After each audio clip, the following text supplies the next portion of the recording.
Bonjour tout le monde. Alors, bien passé les vacances? Eh ouais, moi ça y est, je reprends le taf. Et oui, il fait un peu chaud là. Et pour la reprise, je vais commencer par parler de la Russie. Ouais, parce que malgré sa politique que je déteste, la Russie, c'est les sanctions.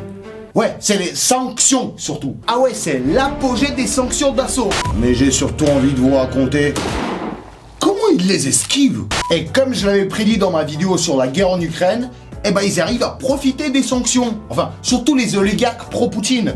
Et ils le font souvent de façon illégale et très sale. Ouais, ça c'est le nouveau Gucci. Ah, les oligarques là, ils se font de l'oseille. De toute façon, on savait que ça allait bien ensemble, Big Flouz et oligarques. Et quitte à parler des sanctions, j'en ai trouvé pour vous. Regarde ce tableau et avec la première lettre de ton prénom et ton mois de naissance, trouve ta sanction. Et dans les commentaires, tu me dis si t'aurais pu la tenir ou pas. On va voir ça. Et bien sûr, quitte à être là, likez la vidéo un peu, ça prend un tiers de seconde. Ça se trouve, tu peux même être plus rapide. Si tu ne mets pas de like, la sanction que tu as trouvée dans le tableau là, elle va vraiment être imposée par l'État. Je te jure. Donc, seriez-vous prêts pour découvrir, mais comment les Russes esquivent les sanctions mieux que Mohamed Ali les coups ou alors Bernard Arnault l'ISF?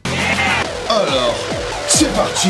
Wow. Les nouveaux McDo russes utilisent leur dernier stock d'ingrédients américains qui sont devenus périmés. Le Starbucks russe est racheté par un rappeur collabo. Et au cinéma, ils ont fait passer des films hollywoodiens gratuitement en mode bande-annonce. Depuis le début de la guerre en Ukraine, donc maintenant depuis plus de 6 mois, l'Occident a imposé une deuxième vague de sanctions à la Russie.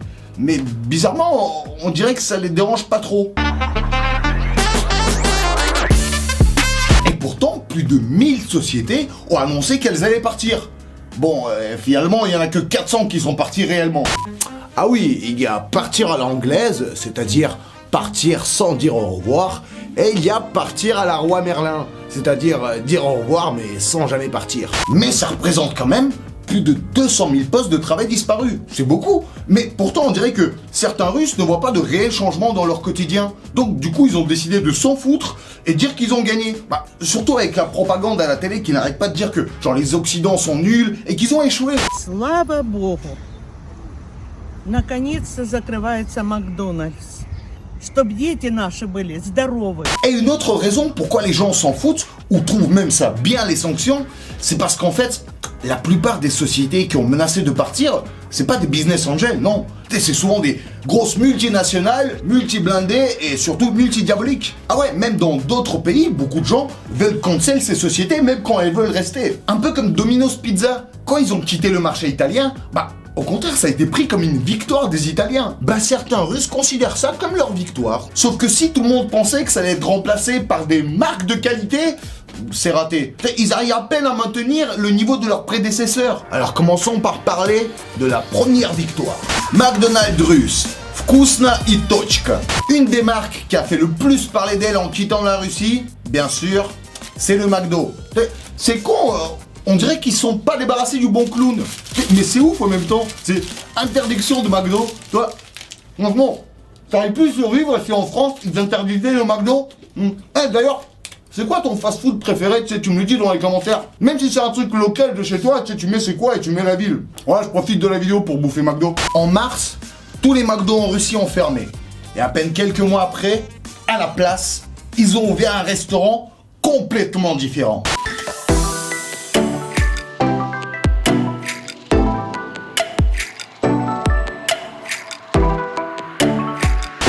Non, je rigole. Ils ont tout gardé pareil. Ils ont juste changé le nom. Tu sais comment ils appellent les McDonald's en Russie? Je sais pas, McDonald'ski? Non. Ils ont appelé ça Vkusna и точка. Bon et point. Mais c'est quoi ce blaze? Je sais même pas comment le traduire. Vkusna и точка. C'est genre bon et point. Genre, c'est bon et c'est tout. Genre, en anglais, c'est It's good and that's it. Ah ouais, genre, t'as pas le choix. C'est bon et c'est point. Et si c'est pas bon, c'est mon point dans ta gueule. Mais du coup, ils ont pensé à un nouveau slogan ou pas? Parce que c'est plus venez comme vous êtes. Hein. C'est plutôt venez comme on vous dit qu'il faut que vous soyez. Ou alors à la limite même venez comme vous êtes. Et parlons du logo. C'est point //. On dirait une adresse web. Mais le pire, c'est qu'ils l'ont même pas inventé. Non. En fait, ils l'ont copié sur un logo McDonald's qui a été proposé en 2021 pour le rebranding, mais ce logo a été refusé et jeté. Tu sais, les Russes, ils se sont dit, quoi? Ça, là, vous n'avez pas besoin de ça? Ah bah, nous, on veut bien le récupérer, hein. C'est un peu comme faire les poubelles, quoi. Wow, purée, mais il y a carrément un logo McDo. Ouais, il pue un peu, mais franchement, ça peut le faire, hein. Et surtout, mais pourquoi il y a un M dans le logo? Tu sais, c'est Vkusna i Tochka, il n'y a pas un seul M. T'es comme le M de Vkusna i Tochka. T'existes pas. En tout cas, niveau gamme de couleurs, ils se sont éloignés du McDo. Ils se sont même un peu rapprochés d'un autre site. Je sais pas si vous voyez la ref, hein. Là, du coup, ça serait plutôt c'est bon et c'est point G. Et ça a créé un événement, mais vraiment grandiose, l'ouverture du nouveau McDo, là. Je vous jure, il y a eu des queues, mais de ouf. Et le pire, c'est qu'il y a un mec, il a décidé de faire sa demande de mariage dans la file d'attente. Mais c'est quoi, la bague, elle était comme ça? Alors qu'il y a à peine un mois avant, il y a déjà un mec qui l'a tenté aux États-Unis. Et la fille a eu une réaction logique. Mais bien sûr, mais t'acceptes pas une demande de mariage au McDo? Après, c'est quoi? Tu sais, la lune de miel, c'est au PMU. Cet événement a fait beaucoup parler de lui parce qu'en fait, c'est un peu symbolique. Parce qu'en fait, ce nouveau McDo, en fait, ça représente la capacité de la Russie à faire de la substitution aux importations. Tu sais, le remplacement du grand remplacement. Alors, est-ce qu'ils vont réussir à maintenir la qualité et le goût? Je sais pas. En tout cas, il y a plein de gens qui sont venus pour tester, donner leur avis, et du coup, il y a eu plein de vidéos de dégustation YouTube. Bon appétit. Вкус прям Макдака, все то же самое. Il y a même eu des vidéos ASMR.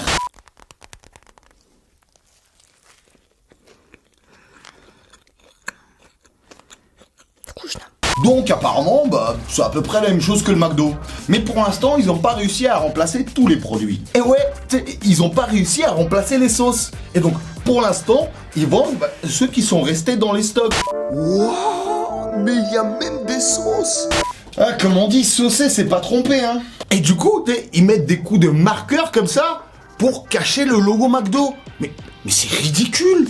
Et surtout, mais c'est pas du tout professionnel, mais qui fait ça? Même si la plupart des gens sont contents de la qualité et disent que c'est à peu près la même chose qu'avant, il y a eu quand même des photos bad buzz qui ont tourné. Des photos de burgers avec de la moisissure et des insectes dedans. Et apparemment, ça viendrait du fait qu'ils utilisent toujours les pains et les burgers qui sont aussi restés dans les stocks. C'est peut-être pour ça que c'est toujours le même goût pour l'instant. Il y a même des pains. Mais c'est open bar, là. Ah, je suis d'accord avec toi, c'est dégueulasse, ça n'a rien à dire. Mais par contre, je me suis dit, vous vous rappelez que tout le monde était choqué par les burgers McDonald's parce qu'ils ne pourrissent jamais? Là, soyez contents, il y a de la moisissure, donc c'est naturel, quoi. Alors, il y en a qui disent que c'est faux. On va bien voir, parce que les stocks sont pas éternels. Et il n'y a pas que ça. En fait, quasi tout est éphémère, et surtout le savoir-faire. Parce qu'en fait, pour l'instant, ils ont employé tous les gens qui bossaient déjà au McDo à la base, au McDo d'avant. Donc en fait, ils se rappellent encore des recettes et surtout du service, du savoir-faire. Mais bientôt, tout ça ne sera plus transmis aux nouveaux employés. Et donc, en fait, le standing et la réputation du McDo, pour moi, elle va chuter de ouf. Dans 3 mois, les burgers McDo, ils vont ressembler à ça. Vous mettez un peu, ou beaucoup d'huile dessus, à peu près. Sel. Ça paraît incroyable, mais les managers McDo vont devenir encore plus horribles. Il y a déjà eu une baston entre employés qui a été filmée dans les cuisines. On va voir comment tout ça va évoluer dans les mois à venir. Et maintenant, après la nourriture, passons au divertissement. Sanction au cinéma. Allez, place au 7e art. Et oui, Hollywood et de grosses sociétés de production occidentales ont interdit leurs films sur le marché russe. Et du coup, c'est censuré. Ouais, ça passe comme ça au cinéma. Du coup, les cinémas en Russie passent quasiment que des films russes, et petit à petit se font déserter. C'est triste, hein, mais je me suis posé une question, parce qu'en fait, moi, je vais quasi jamais au cinéma, surtout récemment, je mate tous les derniers films là sur les sites de streaming russes. Et en fait, jusqu'à aujourd'hui, il y a tous les films américains, français les plus récents, traduits en russe, et surtout, ça sort en qualité TS. Vous voyez ce que c'est? C'est quand ça a été filmé en secret dans un cinéma. Он объединился со стражами галактики, и у них... Да, он твой. Пусть послужит тебе правдой, как и мне. Mais comment ils les filment au cinéma si les films sont interdits au cinéma. Du coup, je me dis genre, je suis en train de mater un format interdit d'un film interdit. Du coup, est-ce que ça s'annule ou quoi? Eh ben c'est parce qu'en fait, les cinémas russes ont su comment contourner les sanctions sur les films. Ah, je vous jure, ils sont joués sur des impasses juridiques, c'est du niveau de Better Call Saul. En fait, il y a une loi qui dit que les bandes annonces ne sont pas soumises aux droits d'auteur. Et vous les connaissez ces bandes annonces trop reloues, genre trop longues, trop explicites, tu sais, qui te spoilent tout le film et t'as même plus envie de le voir après. Et ben en Russie, du coup, ils se sont dit, on n'a qu'à montrer tout le film en mode bande-annonce. Oui, je vous jure, ils projettent un film interdit en entier en mode bande-annonce juste avant le film russe pour lequel t'as payé un ticket. Là, par exemple, ils vendent des places pour Kashiei, un dessin animé russe, et en bonus pré-séance, pas obligatoire du tout, il y a le film Les Mignons. Ou alors là, c'est Doctor Strange en mode bande-annonce du film Nieba. Oui, c'est la première fois de l'histoire que les gens se barrent du cinéma juste après la bande-annonce. Ils appellent ça un bonus pré-séance. Ce qui est cool par contre, du coup, c'est que pour un ticket, t'as le droit à 2 films. Enfin, 1 film et demi à peu près. Parce que l'autre, c'est un film russe actuel, donc... je me dis, surtout, après un gros blockbuster américain, tu tapes une comédie russe. C'est un peu comme, vous voyez, genre, finir les frites froides pleines de sauce, là, après avoir mangé un bon kebab. Bon, j'ai plus faim. Pouf. Je m'en fous, j'ai payé, je finis. Ah. Oh. Starbucks, Stars Coffee. Et après le divertissement, revenons à la bouffe. Alors, bouffons. Oui, vous vous rappelez de Timati? Je crois que c'est le premier rappeur dont j'ai parlé pour vous présenter le rap russe. Ce genre de véhicule. Alors, moi j'étais assez fan du personnage avant, mais en le découvrant de plus en plus, j'ai compris qu'en fait, c'était un manipulateur, narcissique, voleur, copieur, radin, hypocrite et sans valeur. Et tout ça fait partie des meilleures qualités pour devenir millionnaire en Russie, je vous jure. Et donc Timati, avec le milliardaire Anton Pinsky, viennent de racheter tous les cafés Starbucks de la Russie. The name of this song is Starbucks. It's expensive. Thank you. Oui, c'est cher, mais pour eux, je pense pas, non. Limite, vous savez quoi, je pense que pour récupérer plus de 200 établissements Starbucks, ils ont payé moins cher que toi pour un muffin au myrtille. Alors oui, ils disent qu'ils ont beaucoup négocié, mais si Starbucks ils sont pas contents, ils vont faire quoi? Ils vont appeler l'OTAN. Depuis 2012, Timati soutient à fond Poutine et le Kremlin. Et du coup, il a su profiter du revers de la médaille. Ah, je vous jure, il a eu des conditions et des tarifs de ouf pour ouvrir tous ses business. Des taxes et des impôts réduits, des locations gratuites. Ah ouais, le Kremlin, en quelque sorte, c'est un paradis fiscal. C'est le Monaco de chez nous. Ouais. Après, ses idées de business, ça a toujours été foireux chez Timur. Oui, c'est le vrai prénom de Timati. Timur Yunusov, fils du milliardaire Ildar Yunusov. Ouais, ça aide pour ouvrir des business. Et pourtant, d'après Timati, il a toujours fait tout seul. Comme par exemple, ses écouteurs. Ah oui, il a eu l'idée tout seul. Il a eu l'idée d'aller sur AliExpress, trouver des écouteurs pas chers et les revendre 4 fois plus cher avec son logo. Mais voilà quoi, c'est quasi lui tout seul. Hein. Ou la ligne de vêtements qu'il a lancée avec l'armée russe. Les gens, ils ont cramé direct que ça venait aussi de chez AliExpress. Mais attendez, mais ça voudrait dire que l'armée russe est équipée par AliExpress? En même temps, ça expliquerait certains trucs. Même beaucoup de trucs. Et surtout, ça se confirme avec le robot russe qu'ils ont présenté au forum militaire. Ils ont dit qu'ils ont créé un nouveau robot espion, tueur, chien, ninja. Et même s'ils ont essayé de le cacher avec un costume de ninja, les gens, ils ont quand même cramé direct que c'est un jouet qui venait de chez AliExpress aussi. Genre, une sorte de robot qui tient à peine 2 heures de batterie. C'est ton compagnon tout mignon. Eux, ils leur ont mis un bazooka sur le dos. Mais Timati a été beaucoup plus créatif pour le nouveau Starbucks Coffee. Ah oui, ils ont décidé de l'appeler Stars Coffee. Ah ouais, ils ont quand même changé les 4 lettres. Est-ce que tu as remarqué qu'en changeant 5 lettres à Coca, ça fait chatte? En plus, avec le même logo, genre la même tête. Juste, ils ont mis un kokoschnik au lieu d'une couronne sur la tête, c'est tout. On est d'accord que c'est du même niveau d'inspiration que Adidas ou Hike. Alors, ils ont décidé de garder quasi tous les mêmes produits, ils vont même rajouter quelques repas chauds, mais par contre, les gobelets, ils vont changer. Ils veulent faire des gobelets de différentes couleurs pour que tu puisses annoncer ta situation amoureuse. Oui, en fait, en gros, genre, chaque couleur va représenter soit t'es en couple, si t'es célibataire, ou si tu cherches à rencontrer un ami. Tu sais, je me dis que ça va devenir genre Tinder Café, tu sais, avec des matchs. Enfin, des macchiatos. Ça va encore finir en demande de mariage comme au McDo, hein. Veux-tu m'épouser? Non, c'est trop tard. Ah. Je pourrais avoir une autre couleur de gobelet, du coup? D'ailleurs, le seul avantage de Stars Coffee, c'est que tu sois pas obligé de venir avec un MacBook de chez Apple. Oui, parce que ça a été interdit aussi. Et donc, du coup, des ingénieurs russes ont dû bosser et inventer un ordinateur pour venir au Stars Coffee. Le nouveau MacBook russe. BitBlaze Titan.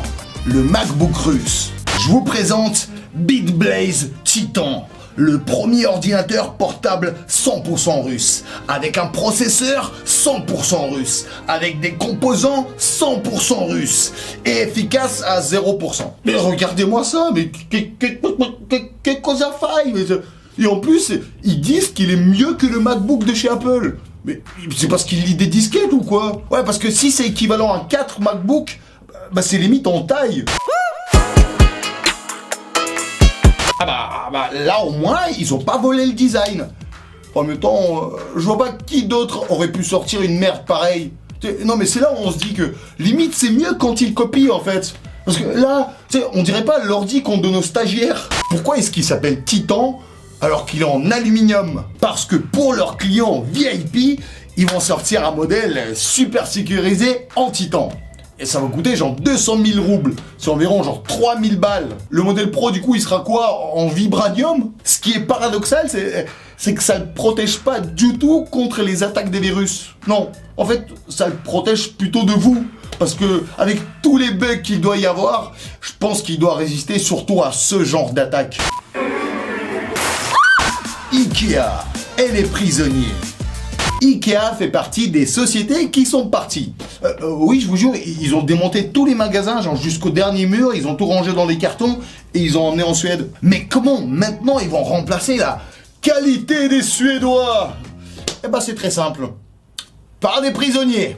Российские тюрьмы обещают заменить товары Ikea, которая закрыла свои магазины и ушла из России. Oui, en ce moment, en Russie, ils envisagent de remplacer Ikea par des meubles fabriqués par des prisonniers. Effectivement, genre, les prisonniers peuvent fabriquer des jolis meubles, je dis rien. Mais Ikea, c'est pas que des meubles juste fabriqués. Non, déjà, tu sais, genre, il y a toute une ambiance, c'est un jeu de constructeur pour adultes. Du coup, les prisonniers, bah, faut qu'ils fassent des schémas de construction, tu vois. Et surtout, faut pas qu'ils oublient de les mettre. Le plan de construction, il est tatoué sur mon dos. Donc si tu veux pouvoir construire ton armoire, il faut que tu me libères de prison. Je me demande s'ils fabriquent des meubles, tu sais, directement avec des poignées, pour que ça soit plus facile à voler après. Je veux surtout pas critiquer tous les prisonniers, parce que non, en plus c'est super bien pour eux, tu sais, la réinsertion pénitentiaire. Il y a des assos en France aussi qui font ça, tu sais, vendre des objets ou des meubles fabriqués par des détenus. C'est génial, mais ça reste occasionnel, tu sais, genre, c'est une niche. Tu sais, comment tu veux remplacer Ikea, le plus gros producteur de meubles du monde? Ah ouais, ils vont devoir recruter là. Sauf qu'ils peuvent pas recruter des gens en liberté. Les entretiens d'embauche, ça va pas donner la même chose. Hein. Pour finaliser le contrat, donc vous signez ici et ici. Voilà. Et donc voici votre couteau et vous me poignardez juste ici là. Oula. Vu tout le sang que je perds là, c'est un CDD pour 10 ans direct. Si je meurs, c'est un CDI carrément alors. Et en plus, comme d'hab, ils s'en vendent trop et ils disent qu'ils sont mieux qu'Ikea. Колонии вполне могут занять место Ikea. Если сравнивать мебель, у нас и качество лучше, и цены ниже. Moins cher, mais c'est génial ça. Mais c'est vrai. Pourquoi se faire chier à payer des employés, ou respecter les conditions de travail, ou les droits de l'homme? Vous savez quoi? Vous avez qu'à employer des prisonniers, mais partout.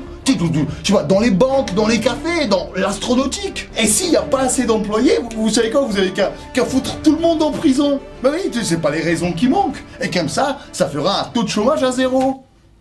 Faut vraiment pas qu'ils entendent ça. Hein. Et ben on va voir comment tout ça va évoluer. Genre, est-ce que certaines marques vont revenir en Russie? En tout cas, la plupart des experts en économie promettent une crise de ouf, mais à partir d'automne. Вы знаете, российская экономика напоминает человека, который выпал из окна, пролетая половину своего пути, говорит, пока все нормально. Jusqu'ici, tout va bien. Mais l'important, c'est pas la chute. C'est l'atterrissage. Je vous jure, là, j'en peux plus. J'ai tellement hâte que cette guerre s'arrête. Et genre qu'ils arrêtent les sanctions aussi, parce que même si bien sûr c'est pas comparable à ce qui se passe en Ukraine, mais les sanctions contre des habitants russes, genre c'est injuste.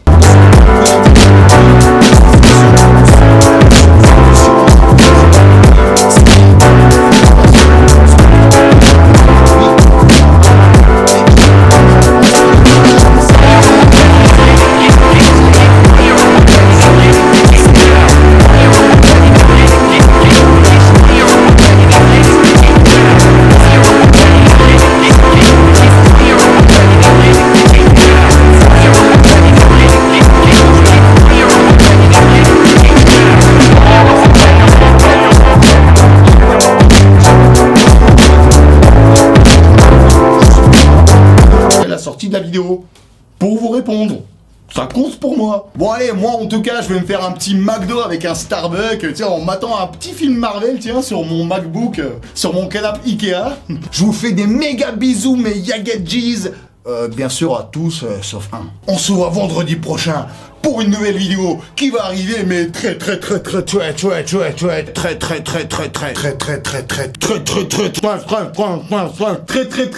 bientôt.